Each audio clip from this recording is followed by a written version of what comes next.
नमस्कार दोस्तों, welcome to my YouTube channel. आज मैं आप सभी लोगों के लिए जीके में एक महत्वपूर्ण टॉपिक लेकर आए हूँ। तो देखिए दोस्तों, आज का हमारा टॉपिक है डॉक्टर भीमराव अंबेडकर। आज मैं आप सभी लोगों को डॉक्टर भीमराव अंबेडकर के बारे में संपूर्ण जानकारी दूंगी।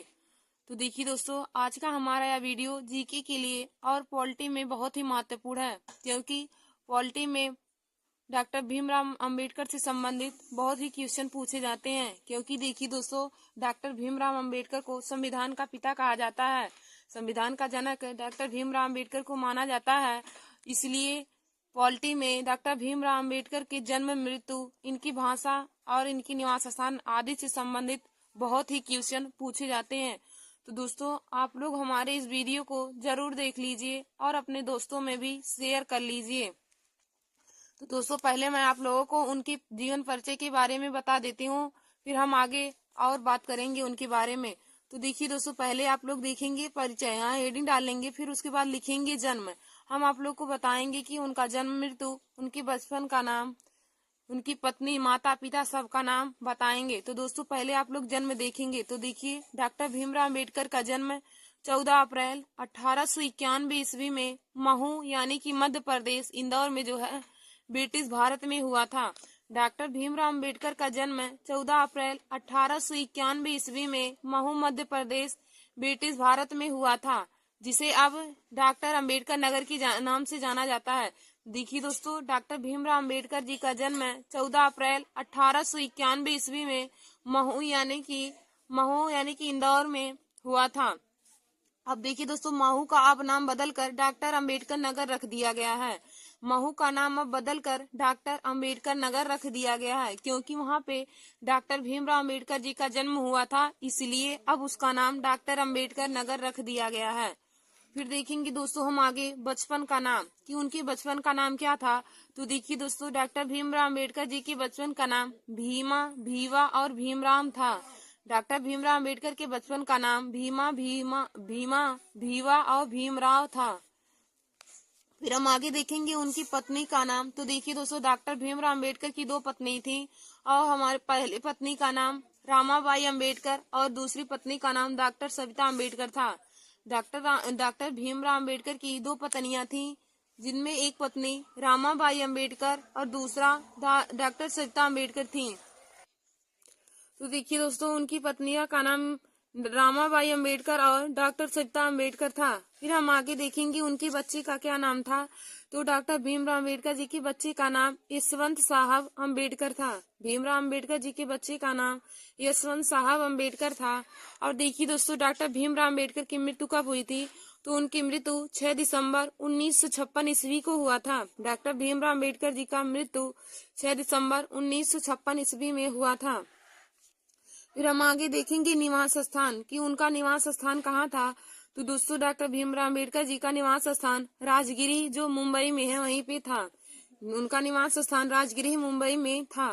फिर हम आगे देखेंगे व्यवसाय यानी कि उपाधि, उन्होंने कौन कौन सी उपाधि प्राप्त की थी। तो देखिए दोस्तों, डॉक्टर भीमराव अंबेडकर की उपाधि थी वकील, प्रोफेसर और राजनीतिज्ञ। भीमराव अंबेडकर जी की उपाधि थी वकील, प्रोफेसर और राजनीतिज्ञ। फिर हम आगे देखेंगे धर्म, उनका कौन सा धर्म था, डॉक्टर भीमराव अंबेडकर ने कौन सा धर्म अपनाया था। तो देखिए दोस्तों, डॉक्टर भीमराव अंबेडकर जी का धर्म बौद्ध धर्म था। डॉक्टर भीमराव अंबेडकर जी के धर्म बौद्ध धर्म था। फिर हम आगे देखेंगे शिक्षा, उन्होंने कौन कौन सी शिक्षा ग्रहण की थी। तो देखिए दोस्तों, उनके पास कुल मिलाकर 32 डिग्रियां थी। डॉक्टर भीमराव अंबेडकर के पास 32 डिग्रियां थी और उन्हें 9 भाषाओं का ज्ञान था। तो देखिए दोस्तों, उन्होंने कौन कौन सी शिक्षा प्राप्त की। तो उन्होंने बीए किया, BA, MA, PhD, LLB, MSc, DST और बरिस्टर एट लॉ इतने शिक्षा उन्होंने ग्रहण किया था। डॉक्टर भीमराव अंबेडकर ने BA, MA, PhD, LLB, MSc, DST और बरिस्टर एट लॉ की इतनी शिक्षा उन्होंने ग्रहण की। फिर हम आगे देखेंगे पुरस्कार, तो उन्हें कौन कौन सा पुरस्कार मिला था। तो देखिए दोस्तों, उन्हें 4 पुरस्कार मिला। नंबर 1 हमारा है ahead of their time. Ahead of their time, यह पुरस्कार डॉक्टर भीमराव अंबेडकर को 2004 ईस्वी में मिला था। अहेड ऑफ देयर टाइम, यह पुरस्कार डॉक्टर भीमराव अंबेडकर जी को 2004 ईस्वी में मिला। फिर हमारा अगला है बोधिसत्व। तो बोधिसत्व उनको 1995 ईस्वी में मिला। बोधिसत्व पुरस्कार डॉक्टर भीमराव अम्बेडकर को 1995 ईस्वी में मिला। फिर देखिए दोस्तों भारत रत्न। तो भारत रत्न नामक पुरस्कार उन्हें 1990 ईस्वी में मिला था। और देखिए दोस्तों भारत रत्न एक ऐसा पुरस्कार है उनको जो मिला जो उन्हें मरने के बाद मिला। भारत रत्न उन्हें मरणोपरांत मिलने वाला पुरस्कार था। यदि आपसे पूछे कि कंपटीशन की परीक्षाओं में डॉक्टर भीमराव अम्बेडकर को मरणोपरांत कौन सा पुरस्कार मिला, तो दोस्तों भारत रत्न उन्हें मरने के बाद पुरस्कार मिला था। भारत रत्न ऐसा पुरस्कार था जो उन्हें मरने के बाद मिला था और यह 1990 ईस्वी में मिला था। फिर देखिए दोस्तों हमारा अगला इन्हें कौन पुरस्कार मिला, तो अगला द ग्रेटेस्ट इंडियन पुरस्कार 2012 ईस्वी में मिला था। द ग्रेटेस्ट इंडियन नामक पुरस्कार डॉक्टर भीमराव अम्बेडकर को 2012 ईस्वी में मिला था। द ग्रेटेस्ट इंडियन नामक पुरस्कार डॉक्टर भीमराव अम्बेडकर को 2012 ईस्वी में मिला था। फिर देखिए दोस्तों हमारा अगला है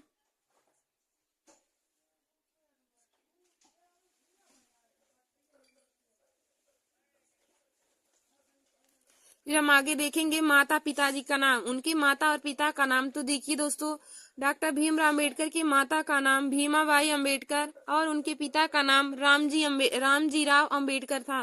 डॉक्टर भीमराव अम्बेडकर जी की माता का नाम भीमाबाई अम्बेडकर और उनकी पिता का नाम रामजी राव अम्बेडकर था। फिर हम देखेंगे जाति, उनकी कौन सी जाति थी, तो देखिए दोस्तों उनकी जाति चमार यानी कि दलित जाति की थे। वे चमार यानी दलित जाति के थे। तो भी दोस्तों उनकी दलित जाति होने के कारण उनकी पढ़ाई में लोग उनसे बहुत भेदभाव करते थे।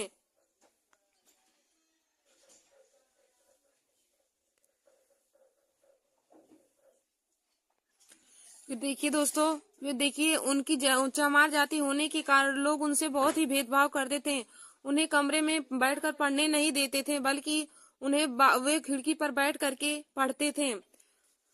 और देखिए दोस्तों फिर हम आगे देखेंगे राष्ट्रीयता। तो उनकी राष्ट्रीयता क्या थी, तो देखिए दोस्तों डॉक्टर भीमराव अम्बेडकर जी की राष्ट्रीयता भारतीय थी। डॉक्टर भीमराव अम्बेडकर जी की राष्ट्रीयता भारतीय थी। फिर हम आगे देखेंगे भाषाओं का ज्ञान।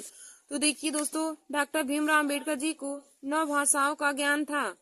भाषाओं का ज्ञान, तो डॉक्टर भीमराव अम्बेडकर जी को 9 भाषाओं का ज्ञान था। फिर हम आगे देखेंगे कि पास की हुई डिग्री। तो उनके पास देखिए दोस्तों उन्होंने 32 डिग्री पास की थी। डॉक्टर भीमराव अम्बेडकर ने 32 डिग्री पास की थी, तो उनके पास 32 डिग्री था और उन्हें 9 भाषाओं का ज्ञान था। फिर हम आगे देखेंगे पार्टी, मतलब डॉक्टर भीमराव अम्बेडकर जी की पार्टी कैसी थी। तो देखिए दोस्तों नंबर 1 है शेड्यूल कास्ट फेडरेशन लेबर। उनकी पार्टी थी शेड्यूल कास्ट फेडरेशन लेबर। और हम दूसरा देखेंगे भारतीय रिपब्लिकन। तो उनकी 2 पार्टियां थी, नंबर 1 थी शेड्यूल कास्ट फेडरेशन लेबर और नंबर दूसरा हमारा भारतीय रिपब्लिकन। तो उनके पास 2 पार्टी थी, number 1 schedule caste federation labour और हमारे दूसरा था भारतीय रिपब्लिकन। तो इनके पास 2 पार्टियां थी और इन्हें 9 भाषाओं का ज्ञान था और इनके पास 32 डिग्रियां थी। फिर आगे हम देखेंगे दोस्तों पुस्तकें। तो उन्होंने कौन कौन सी पुस्तकें लिखी थी, तो देखिए दोस्तों मूक नायक यह एक साप्ताहिक पत्रिका थी। यह एक साप्ताहिक पुस्तकें थी जिसका इन्होंने 1920 ईस्वी में वर्णन किया था। फिर देखिए दोस्तों हमारा अगला इन्होंने जनता नामक पुस्तकें लिखी, जिसका जनता नामक यह भी एक साप्ताहिक पत्रिका थी जिसका इन्होंने 1930 ईस्वी में लिखा था। जनता नामक साप्ताहिक पत्रिका इन्होंने 1930 ईस्वी में लिखा था। फिर हमारा अगला है द अनचटेबल इन्होंने 1948 ईस्वी में पुस्तकें लिखा था। द अनचटेबल इन्होंने 1948 ईस्वी में लिखा था। फिर हमारा अगला है बुद्ध या कार्ल मार्क्स। तो देखिए दोस्तों बुद्ध या कार्ल मार्क्स नामक पुस्तकें इन्होंने 1956 ईस्वी में इसकी रचना की थी। बुद्ध या कार्ल मार्क्स नामक पुस्तकें 1956 ईस्वी में लिखा था। तो देखिए दोस्तों डॉक्टर भीमराव अम्बेडकर ने कौन कौन सी पुस्तकें लिखी थी, तो हमारा पहला है मूक नायक। तो मूक नायक एक साप्ताहिक पत्रिका थी जिसका इन्होंने 1920 ईस्वी में लिखा था। मूक नायक नामक साप्ताहिक पत्रिका इन्होंने 1920 ईस्वी में जिसका वर्णन किया था। फिर हमारा दूसरा है जनता तो यह भी एक साप्ताहिक पत्रिका थी जिसका इन्होंने 1930 ईस्वी में वर्णन किया। फिर देखिए दोस्तों हमारा अगला है द अनचटेबल्स। तो द अनचटेबल्स नामक पत्रिका पुस्तकें इन्होंने 1948 ईस्वी में इसकी रचना की थी। और हमारा अगला है बुद्ध या कार्ल मार्क्स नामक पत्रिका। तो देखिए दोस्तों बुद्ध या कार्ल मार्क्स नामक पत्रिका इन्होंने 1956 ईस्वी में इसका वर्णन किया था। फिर हम आगे देखेंगे डॉक्टर भीमराव अम्बेडकर जी की समाधि स्थल का नाम। तो देखिए इनकी समाधि स्थल का नाम चैत्य भूमि है और जो मुंबई में बना हुआ है। डॉक्टर भीमराव अम्बेडकर जी का समाधि स्थल मुंबई में बना है और इनकी समाधि स्थल का नाम चैत्य भूमि है। और दोस्तों यदि महात्मा गांधी जी के समाधि स्थल का नाम पूछे तो महात्मा गांधी जी की समाधि स्थल का नाम राजघाट है जो दिल्ली में बना हुआ है। और डॉक्टर भीमराव अम्बेडकर जी के समाधि स्थल का नाम चैत्य भूमि है जो मुंबई में बनाया गया है। फिर हम आगे देखेंगे पूरा नाम। डॉक्टर भीमराव अम्बेडकर जी का पूरा नाम क्या था। तो देखिए दोस्तों भीमराव अम्बेडकर जी का पूरा नाम डॉक्टर भीमराव रामजी अम्बेडकर था। भीमराव अम्बेडकर जी का पूरा नाम डॉक्टर भीमराव रामजी अम्बेडकर था। तो हमने आप लोगों को डॉक्टर भीमराव अम्बेडकर की जीवन परिचय के बारे में बता दिया। तो देखिए दोस्तों उनका जन्म 14 अप्रैल 1891 ईस्वी को महू इंदौर में हुआ था। उनकी बचपन का नाम भीमा, भीवा और भीमराव था। उनकी पत्नी का नाम रामाबाई अम्बेडकर और डॉक्टर सविता अम्बेडकर था। उनकी दो पत्नियां थी। देखिए दोस्तों पहली पत्नी का नाम रामाबाई अम्बेडकर और दूसरी पत्नी का नाम डॉक्टर सविता अम्बेडकर था। उनके बच्चे का नाम यशवंत साहब अम्बेडकर था। डॉक्टर भीमराव अम्बेडकर के बच्चे का नाम यशवंत साहब अम्बेडकर था और उनका निवास स्थान राजगृह मुंबई में था। फिर उन्होंने कौन सी उपाधि प्राप्त की। तो देखिए दोस्तों उन्होंने वकील, प्रोफेसर और राजनीतिज्ञ की उपाधि प्राप्त की थी। डॉक्टर भीमराव अम्बेडकर वकील, प्रोफेसर और राजनीतिज्ञ की उपाधि प्राप्त की। फिर हम देखेंगे उन्होंने कौन से धर्म को अपनाया था। तो देखिए दोस्तों महात्मा बुद्ध डॉक्टर भीमराव अम्बेडकर ने बौद्ध धर्म को अपनाया था। और उनकी शिक्षा क्या थी, उन्होंने कौन कौन सी पढ़ाई की। तो उन्होंने BA, MA, PhD, LLB, MSc, DST और बैरिस्टर एट लॉ की शिक्षा प्राप्त की थी। और दोस्तों उनकी उपाधि क्या थी। उनकी उपाधि वकील, प्रोफेसर और राजनीतिज्ञ की थी। उनकी उपाधि वकील, प्रोफेसर और राजनीतिज्ञ की उपाधि उन्होंने प्राप्त की। और उन्होंने BA, MA, PhD, LLB, MSc, DST और बैरिस्टर एट लॉ की शिक्षा ग्रहण की थी। फिर हम आगे देखेंगे पुरस्कार। तो उन्हें कौन कौन सा पुरस्कार मिला था। तो देखिए दोस्तों उन्हें अहेड ऑफ देयर टाइम नामक पुरस्कार 2004 ईस्वी में मिला था।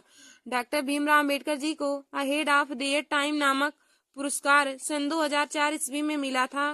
फिर हम आगे देखेंगे बोधिसत्व। तो बोधिसत्व नामक पुरस्कार उन्हें 1995 ईस्वी में मिला था। बोधिसत्व नामक पुरस्कार डॉक्टर भीमराव अम्बेडकर जी को 1995 ईस्वी में मिला। फिर हम आगे देखेंगे भारत रत्न।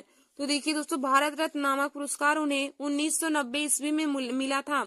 यदि पूछे कि मरणोपरांत डॉक्टर भीमराव अम्बेडकर जी को कौन सा पुरस्कार मिला। तो दोस्तों मरणोपरांत डॉक्टर भीमराव अम्बेडकर जी को भारत रत्न नामक पुरस्कार मिला था जो 1990 ईस्वी में मिला। मरणोपरांत नामक पुरस्कार डॉक्टर भीमराव अम्बेडकर जी को 1990 ईस्वी में मिला था। फिर हमारा अगला है द ग्रेटेस्ट इंडियन नामक पुरस्कार डॉक्टर भीमराव अम्बेडकर जी को 2012 ईस्वी में मिला था।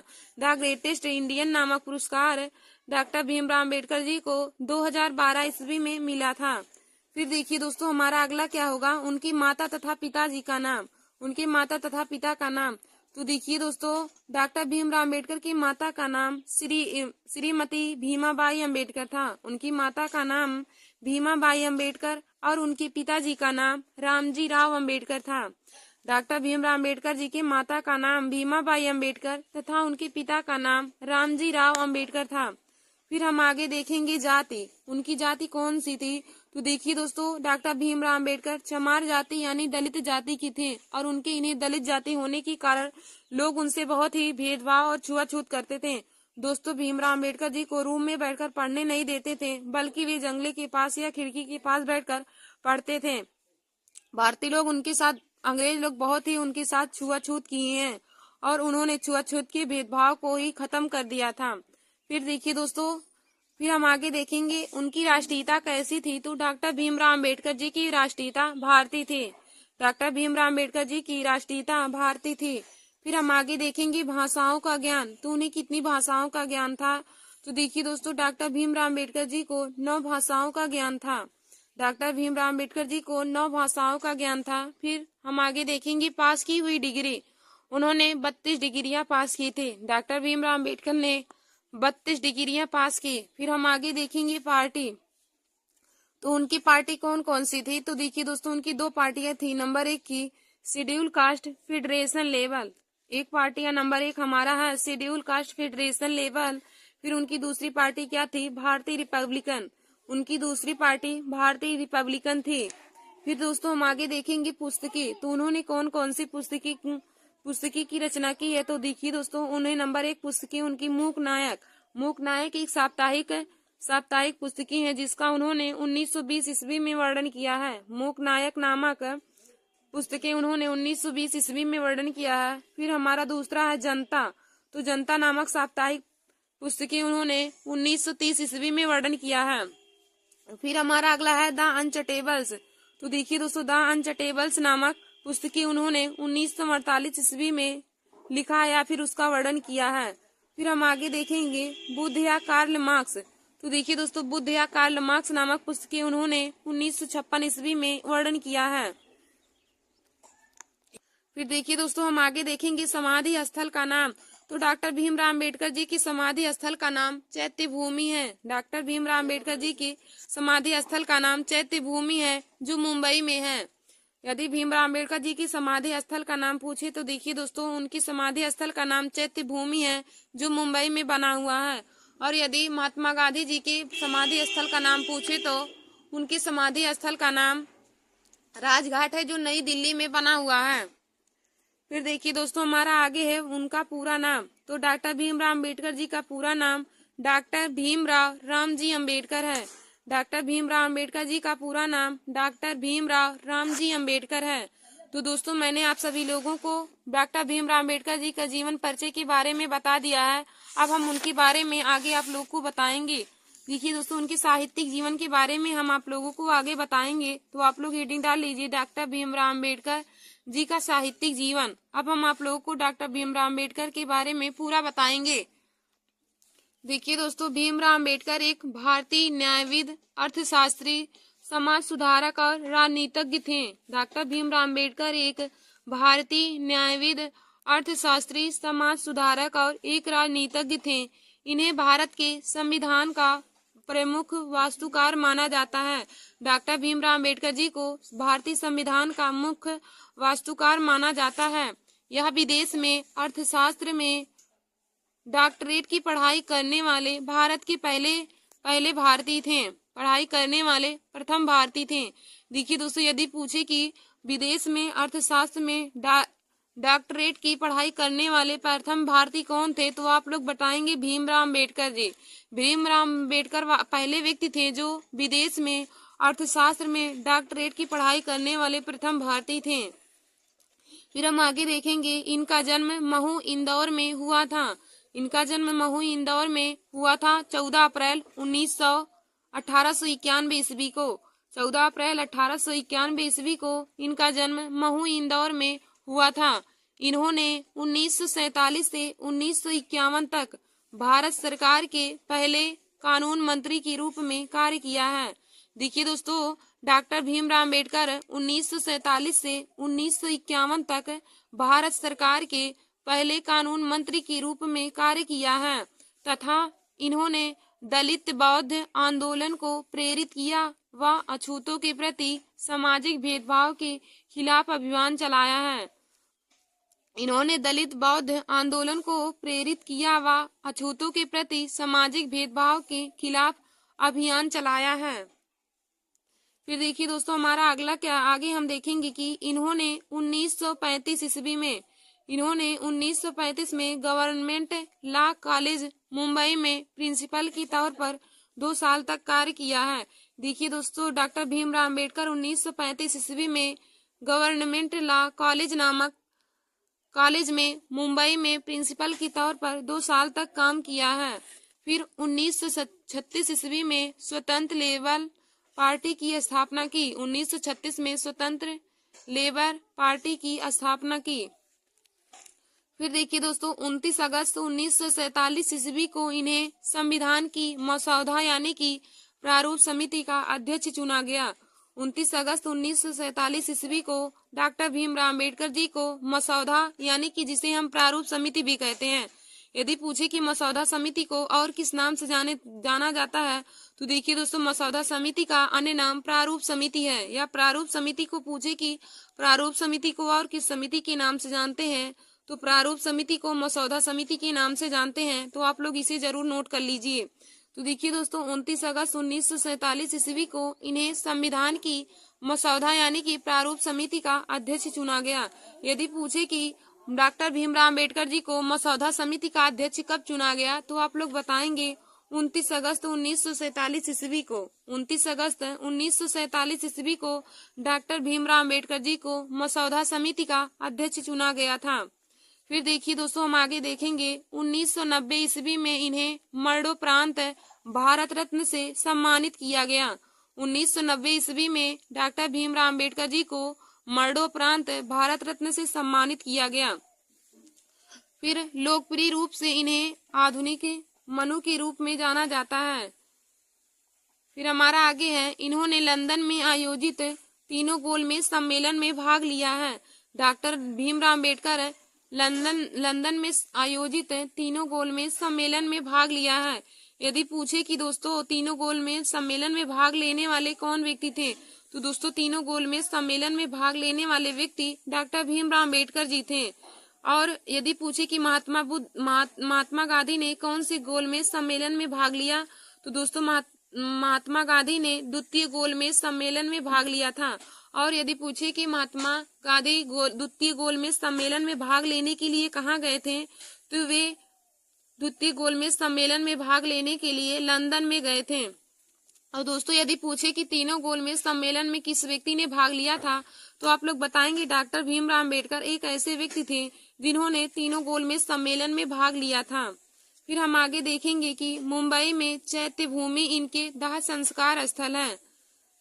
इनके दाह संस्कार का स्थल चैत्य भूमि है जो मुंबई में बना हुआ है। फिर हम आगे देखेंगे इन्होंने भारतीय रिजर्व बैंक के गठन में अहम भूमिका निभाई है। डॉक्टर भीमराव अम्बेडकर जी ने भारतीय रिजर्व बैंक के गठन में बहुत ही महत्वपूर्ण भूमिका निभाई है। ये दोस्तों आप लोग नोट करके लिख लीजिए। यहाँ पे जो हम डॉक्टर भीमराव अम्बेडकर के बारे में कुछ महत्वपूर्ण बातें बताएंगे तो आप लोग नोट करके लिख लीजिए। नंबर 1, महू का नाम अब बदलकर डॉक्टर अम्बेडकर नगर रख दिया गया है। महू का नाम अब बदलकर डॉक्टर अम्बेडकर नगर रख दिया है क्योंकि देखिए दोस्तों महू में डॉक्टर भीमराव अम्बेडकर का जन्म हुआ था। अब महू का नाम बदलकर डॉक्टर अम्बेडकर नगर रख दिया गया है। फिर हम आगे देखेंगे कि दूसरा हमारा महत्वपूर्ण पॉइंट क्या है। भीमराव अम्बेडकर की जयंती को तमिलनाडु में समानता दिवस के रूप में मनाते हैं। डॉक्टर भीमराव अम्बेडकर की जयंती को तमिलनाडु में समानता दिवस के रूप में मनाते हैं। देखिए दोस्तों यदि पूछे कि तमिलनाडु में डॉक्टर भीमराव अम्बेडकर की जयंती को किस रूप में मनाते हैं तो दोस्तों समानता दिवस के रूप में डॉक्टर भीमराव अम्बेडकर की जयंती को तमिलनाडु में मनाया जाता है। फिर देखिए दोस्तों आगे हमारा है कि सरकार द्वारा घोषित पर्यटन सर्किट में 5 शहर हैं। सरकार द्वारा घोषित पर्यटन सर्किट में 5 शहर हैं जिनमें हमारा पहला है जन्मभूमि। तो हम जन्मभूमि देखेंगे तो देखिए दोस्तों वह स्थान जहां मध्य प्रदेश के महू में डॉक्टर भीमराव अम्बेडकर जी का जन्म हुआ था। वह स्थान जहां मध्य प्रदेश के महू में डॉक्टर भीमराव अम्बेडकर जी का जन्म हुआ था। फिर हम अगला देखेंगे शिक्षा भूमि। तो शिक्षा भूमि वह स्थान जहां लंदन में वह स्थान जहां वे ब्रिटेन में पढ़ाई के दौरान रुके थे। डॉक्टर भीमराव अम्बेडकर ब्रिटेन में पढ़ाई के दौरान लंदन में रुके थे तो उस स्थान को शिक्षा भूमि के नाम से जाना जाता है। और देखिए दोस्तों मध्य प्रदेश के महू में डॉक्टर भीमराव अम्बेडकर का जन्म स्थान है तो उसे हम उनकी जन्मभूमि के रूप में जानते हैं।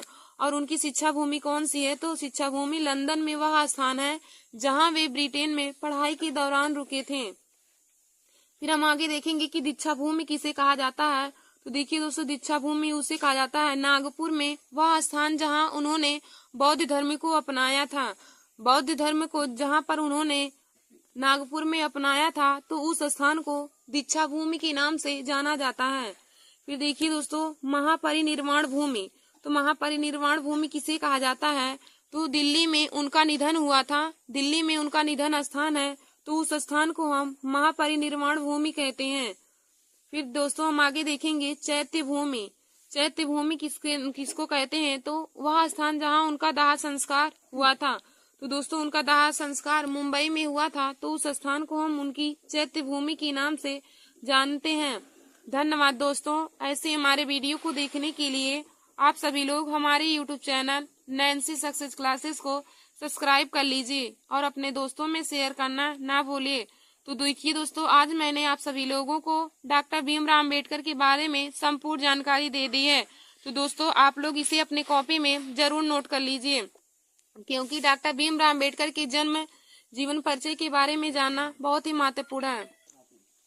आप लोग इसे अपने कॉपी में नोट कर लीजिएगा, क्योंकि डॉक्टर भीमराव अम्बेडकर के जीवन परिचय के बारे में बहुत ही महत्वपूर्ण क्वेश्चन हर कंपटीशन की परीक्षाओं में पूछा जाता है और इनसे संबंधित पॉलिटी में भी बहुत ही महत्वपूर्ण क्वेश्चन पूछे जाते हैं। धन्यवाद दोस्तों। नमस्कार दोस्तों, welcome to my YouTube channel. आज मैं आप सभी लोगों को महात्मा गांधी के बारे में संबंधित महत्वपूर्ण क्वेश्चन लेकर आए हूँ। तो देखिए दोस्तों, आज हमारा जीके का यह वीडियो जो है SSC GD, CGL, RRB, NTPC, UPP और सभी कंपटीशन की परीक्षाओं के लिए बहुत ही महत्वपूर्ण है। तो दोस्तों आप लोग हमारे इस वीडियो को जरूर देख लीजिए और अपने दोस्तों में भी शेयर कर लीजिए। देखिए दोस्तों, एसएससी जीडी का पेपर हो रहा है और उसमें महात्मा गांधी से संबंधित क्वेश्चन भी पूछे जाते हैं। तो आप लोग हमारे इस वीडियो को देख लीजिए। और देखिए दोस्तों, जो मैं क्वेश्चन लाई हूँ यह हर बार ही हर कंपटीशन की परीक्षाओं में बार बार रिपीटेड क्वेश्चन है, तो आप लोग इसे अपने कॉपी में नोट कर लीजिएगा। तो देखिए दोस्तों, हमारा पहला क्वेश्चन है कि गांधी इरविन समझौता किससे संबंधित है? गांधी इरविन समझौता किससे संबंधित है? तो देखिए दोस्तों, गांधी इरविन समझौता सविनय अवज्ञा आंदोलन से संबंधित है। गांधी इरविन समझौता किस आंदोलन से संबंधित है? तो दोस्तों गांधी इरविन समझौता सविनय अवज्ञा आंदोलन से संबंधित है। और दोस्तों यदि पूछे कि क्वेश्चन में कि गांधी इरविन समझौता कब हुआ था, तो आप लोग बताएंगे गांधी इरविन समझौता 1931 ईस्वी में हुआ था। तो दोस्तों गांधी इरविन समझौता 1931 ईस्वी में हुआ था। और यदि पूछे कि गांधी इरविन समझौता किस आंदोलन से संबंधित है, तो आप लोग बताएंगे गांधी इरविन समझौता सविनय अवज्ञा आंदोलन से संबंधित है। और देखिए दोस्तों, सविनय अवज्ञा आंदोलन हमारा कब हुआ था? तो सविनय अवज्ञा आंदोलन 1930 ईस्वी में हुआ था। सविनय अवज्ञा आंदोलन 1930 ईस्वी में हुआ था। देखिए दोस्तों, यदि पूछे कि महात्मा गांधी जी द्वारा दिए गए कितने आंदोलन है, तो महात्मा गांधी ने 3 आंदोलन दिए थे। नंबर 1 भारत छोड़ो आंदोलन, नंबर 2 असहयोग आंदोलन और नंबर 3 सविनय अवज्ञा आंदोलन। तो देखिए दोस्तों, महात्मा गांधी ने 3 आंदोलन दिया था, सविनय अवज्ञा आंदोलन, भारत छोड़ो आंदोलन और असहयोग आंदोलन। तो देखिए दोस्तों, सविनय अवज्ञा आंदोलन को महात्मा गांधी ने 1930 ईस्वी में दिया था। भारत छोड़ो आंदोलन 9 अगस्त 1942 ईस्वी को दिया था और असहयोग आंदोलन 1920 ईस्वी में महात्मा गांधी ने दिया था। तो महात्मा गांधी जी द्वारा दिए गए 3 आंदोलन थे, सविनय अवज्ञा आंदोलन, भारत छोड़ो आंदोलन और असहयोग आंदोलन। फिर देखिए दोस्तों, हमारा अगला क्वेश्चन क्या है कि गांधी जी किस ग्रंथ को अपनी माता कहते थे? गांधी जी किस ग्रंथ को अपनी माता कहते थे? तो देखिए दोस्तों, भगवत गीता को गांधी जी अपनी माता मानते थे। भगवत गीता एक ऐसा ग्रंथ है जिसे महात्मा गांधी अपनी माता मानते थे। फिर हमारा अगला क्वेश्चन है कि 2 अक्टूबर को महात्मा गांधी जी के जन्म दिवस को किस रूप में मनाया जाता है? 2 अक्टूबर को महात्मा गांधी जी के जन्म दिवस को किस रूप में मनाया जाता है? तो देखिए दोस्तों, महात्मा गांधी जी के जन्म दिवस को अहिंसा दिवस के रूप में मनाया जाता है। महात्मा गांधी जी के जन्म दिवस को अहिंसा दिवस के रूप में मनाया जाता है। और यदि पूछे कि महात्मा गांधी का जन्म कब हुआ था, तो देखिए दोस्तों, यदि पूछे कि महात्मा गांधी जी का जन्म कब हुआ था, तो आप लोग बताएंगे महात्मा गांधी जी का जन्म 2 अक्टूबर 1869 ईस्वी को पोरबंदर गुजरात में हुआ था। महात्मा गांधी जी का जन्म 2 अक्टूबर 1869 ईस्वी को पोरबंदर गुजरात में हुआ था। फिर हमारा अगला क्वेश्चन है कि the life of Mahatma Gandhi पुस्तक के लेखक कौन है। The life of Mahatma Gandhi पुस्तक के लेखक कौन है। तो दोस्तों इस पुस्तक के लेखक लुईस फिशर हैं। The life of Mahatma Gandhi पुस्तक के लेखक लुईस फिशर हैं। फिर देखिए दोस्तों हमारा अगला क्वेश्चन है कि किसे अमेरिकन गांधी के रूप में जाना जाता है। अमेरिकन गांधी के रूप में किसे जाना जाता है, यह किस व्यक्ति को अमेरिकन गांधी के नाम से जाना जाता है। तो देखिए दोस्तों मार्टिन लूथर किंग को अमेरिकन गांधी के रूप में जाना जाता है। मार्टिन लूथर किंग को अमेरिकन गांधी के रूप में जाना जाता है। फिर हमारा अगला क्वेश्चन है कि महात्मा गांधी किस गोलमेज सम्मेलन में भाग लेने के लिए लंदन गए थे। महात्मा गांधी किस गोलमेज सम्मेलन में भाग लेने के लिए लंदन गए थे। तो देखिए दोस्तों महात्मा गांधी द्वितीय गोलमेज सम्मेलन में भाग लेने के लिए लंदन गए थे। महात्मा गांधी द्वितीय गोलमेज सम्मेलन में भाग लेने के लिए लंदन गए थे। यदि दोस्तों आपसे पूछे क्वेश्चन कि महात्मा गांधी ने किस गोलमेज सम्मेलन में भाग लिया था, तो आप बताएंगे कि महात्मा गांधी द्वितीय गोलमेज सम्मेलन में भाग लिए थे। महात्मा गांधी द्वितीय गोलमेज सम्मेलन में भाग लिए थे। और दोस्तों यदि पूछे कि द्वितीय गोलमेज सम्मेलन कब हुआ था, तो द्वितीय गोलमेज सम्मेलन सन 1931 ईस्वी में हुआ था और प्रथम गोलमेज सम्मेलन 1930 ईस्वी में हुआ था। द्वितीय गोलमेज सम्मेलन 1931 ईस्वी में और तृतीय गोलमेज सम्मेलन 1932 ईस्वी में हुआ था। और दोस्तों पूछे कि तृतीय गोलमेज सम्मेलन कब हुआ, तो आप बताएंगे तृतीय गोलमेज सम्मेलन 1932 ईस्वी में हुआ था। और देखिए दोस्तों यदि पूछे कि भारत के ऐसे कौन से व्यक्ति थे जो तीनों गोलमेज सम्मेलन में भाग लिए थे, तो दोस्तों डॉक्टर भीमराव अंबेडकर ऐसे व्यक्ति थे जिन्होंने तीनों गोलमेज सम्मेलन में भाग लिया था। डॉक्टर भीमराव अंबेडकर तीनों गोलमेज सम्मेलन में भाग लिए थे और महात्मा गांधी द्वितीय गोलमेज सम्मेलन में भाग लिए थे और इन्होंने द्वितीय गोलमेज सम्मेलन में भाग लेने के लिए लंदन गए थे। फिर दोस्तों हमारा अगला क्वेश्चन है कि गांधी जी के पसंदीदा भजन। गांधी जी के पसंदीदा भजन वैष्णो जन तो तेन्हे कहिए। वैष्णो जन तो तेन्हे कहिए किसने लिखा है। गांधी जी की पसंदीदा भजन वैष्णो जन तो तेन्हे कहिए को किसने लिखा है। तो देखिए दोस्तों इसको नरसिंह मेहता ने लिखा है। वैष्णो जन तो तेन्हे कहिए भजन को नरसिंह मेहता ने लिखा है। फिर हमारा अगला क्वेश्चन है कि रविन्द्रनाथ टैगोर को गुरुदेव की उपाधि किसने दी। रविन्द्रनाथ टैगोर को गुरुदेव की उपाधि किसने दी। तो दोस्तों रविन्द्रनाथ टैगोर जी को गुरुदेव की उपाधि महात्मा गांधी ने दिया था। रविन्द्रनाथ टैगोर को गुरुदेव की उपाधि महात्मा गांधी ने दिया था। और दोस्तों यदि पूछे कि महात्मा गांधी को महात्मा की उपाधि किसने दी थी, महात्मा गांधी को महात्मा की उपाधि किसने दी, तो दोस्तों महात्मा गांधी को महात्मा की उपाधि रविन्द्रनाथ टैगोर ने दिया था और रविन्द्रनाथ टैगोर को गुरुदेव की उपाधि महात्मा गांधी ने दिया था।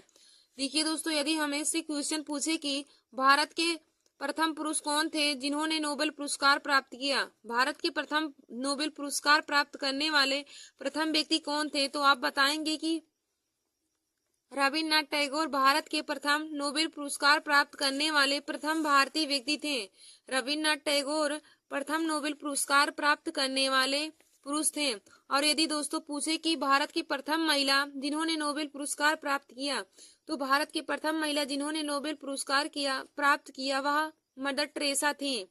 और यदि पूछे कि भारत की प्रथम महिला जिन्होंने प्रथम भारत रत्न प्राप्त किया, तो दोस्तों भारत की प्रथम महिला जिन्होंने भारत रत्न प्राप्त किया उनका नाम श्रीमती इंदिरा गांधी है। श्रीमती इंदिरा गांधी जो भारत में सबसे पहले भारत रत्न को प्राप्त करने वाली महिला थी। और यदि पूछे कि नोबेल पुरस्कार प्राप्त करने वाली भारत की प्रथम महिला कौन थी, तो आप बताएंगे मदर टेरेसा भारत की प्रथम महिला थी जो नोबेल पुरस्कार प्राप्त की थी।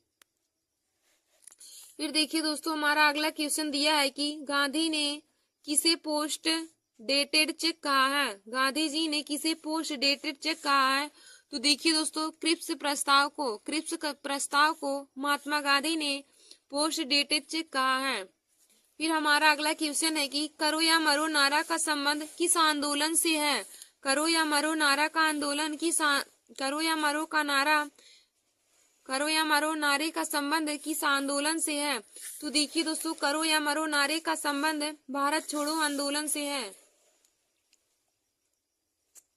करो या मरो नारे का संबंध भारत छोड़ो आंदोलन से है। और देखिए दोस्तों, यदि पूछे कि करो या मरो का नारा किसने दिया था, तो आप बताएंगे करो या मरो का नारा महात्मा गांधी ने दिया था। करो या मरो का नारा महात्मा गांधी ने दिया था। और करो या मरो नारा का संबंध किस आंदोलन से है। तो दोस्तों, करो या मरो नारे का संबंध भारत छोड़ो आंदोलन से है। फिर हमारा अगला क्वेश्चन है कि महात्मा गांधी जी का जन्म दिवस अंतर्राष्ट्रीय स्तर पर किस रूप में मनाया जाता है। महात्मा गांधी जी का जन्म दिवस अंतर्राष्ट्रीय स्तर पर किस रूप में मनाया जाता है। तो देखिए दोस्तों, महात्मा गांधी जी का जन्म दिवस अंतर्राष्ट्रीय स्तर पर अहिंसा दिवस के रूप में मनाया जाता है। 2 अक्टूबर को गांधी जी की जयंती को अंतर्राष्ट्रीय स्तर पर अहिंसा दिवस के रूप में मनाया जाता है। फिर दोस्तों, हमारा अगला क्वेश्चन है कि गांधी जी खादी को किसका प्रतीक मानते थे। गांधी जी खादी को किसका प्रतीक मानते थे। तो देखिए दोस्तों, गांधी जी खादी को आर्थिक स्वतंत्रता का प्रतीक मानते थे। महात्मा गांधी खादी को आर्थिक स्वतंत्रता का प्रतीक मानते थे। फिर हमारा अगला क्वेश्चन है कि गांधी ने किस कानून को काला कानून कहा है। गांधी जी किस कानून को काला कानून कहते थे, या उन्होंने किस कानून को काला कानून कहा है। तो देखिए दोस्तों, रोलेट एक्ट को महात्मा गांधी ने काला कानून कहा है। फिर देखिए दोस्तों, हमारा अगला क्वेश्चन है कि सत्याग्रह शब्द का प्रयोग सबसे पहले कौन किया था। सत्याग्रह शब्द का प्रयोग सर्वप्रथम कौन किया था। तो दोस्तों, महात्मा गांधी ने सर्वप्रथम सत्याग्रह का प्रयोग किया था। सत्याग्रह शब्द का प्रयोग सर्वप्रथम महात्मा गांधी ने किया था। फिर हमारा अगला क्वेश्चन है कि कांग्रेस ने भारत छोड़ो आंदोलन का प्रस्ताव कब किया था। कांग्रेस ने भारत छोड़ो आंदोलन का प्रस्ताव कब किया। तो दोस्तों, 1942 ईस्वी में कांग्रेस ने भारत छोड़ो आंदोलन का प्रस्ताव किया। फिर हमारा अगला क्वेश्चन है कि किस आंदोलन में महात्मा गांधी ने भूख हड़ताल के रूप में पहली बार प्रयोग किया था। किस आंदोलन में महात्मा गांधी ने भूख हड़ताल को किस रूप में पहली बार प्रयोग किया था। भूख हड़ताल को किस रूप में प्रयोग किया था पहली बार। तो दोस्तों, उन्होंने भूख हड़ताल सर्वप्रथम 1918 ईस्वी को अहमदाबाद मिल मजदूर की हड़ताल में उन्होंने भूख हड़ताल पर काम किया। फिर हमारा अगला क्वेश्चन है कि जलियांवाला बाग में गोली चलाने का आदेश किसने दिया था। जलियांवाला बाग में गोली चलाने का आदेश किसने दिया। तो देखिए दोस्तों, जनरल डायर ने जलियांवाला बाग में गोली चलाने का आदेश दिया था। और दोस्तों, यदि पूछे कि जलियांवाला बाग हत्याकांड कब हुआ था, तो आप बताएंगे जलियांवाला बाग हत्याकांड 13 अप्रैल 1919 ईस्वी को अमृतसर में हुआ था। हमारा अगला क्वेश्चन क्या है कि यदि पूछे कि जलियांवाला बाग में गोली चलाने का आदेश किसने दिया था। तो दोस्तों, जनरल डायर ने जलियांवाला बाग में गोली चलाने का आदेश दिया। और यदि पूछे आपसे क्वेश्चन कि जलियांवाला बाग हत्याकांड कब हुआ, तो आप बताएंगे जलियांवाला बाग हत्याकांड 13 अप्रैल 1919 ईस्वी को अमृतसर में हुआ था। फिर दोस्तों, हमारा अगला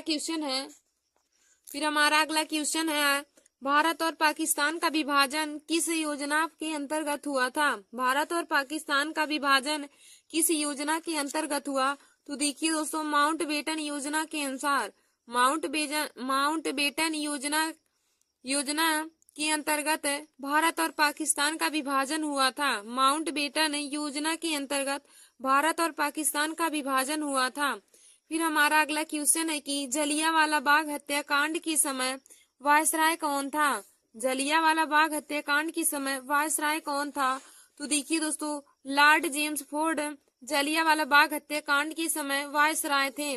Lord James Ford Jallianwala Bagh हत्याकांड के समय वायसराय थे। फिर हमारा अगला क्वेश्चन है कि साइमन कमीशन भारत में कब वापस आया। साइमन कमीशन भारत में कब आया? तो देखिए दोस्तों, साइमन कमीशन भारत में सन 1928 ईस्वी को आया था। साइमन कमीशन भारत में सन 1928 ईस्वी में आया था। फिर हमारा अगला क्वेश्चन है कि स्वराज पार्टी की स्थापना कब हुई? स्वराज पार्टी की स्थापना कब हुई? तो देखिए दोस्तों, सन 1923 ईस्वी को स्वराज पार्टी की स्थापना हुई थी। 1923 ईस्वी को स्वराज पार्टी की स्थापना हुई थी। फिर हमारा आगे क्वेश्चन है कि गांधी जी ने अपने दो फेफड़ों के रूप में किसका वर्णन किया है? गांधी जी ने अपने दो फेफड़ों के रूप में किसका वर्णन किया है? तो देखिए दोस्तों, अहिंसा व सत्य को।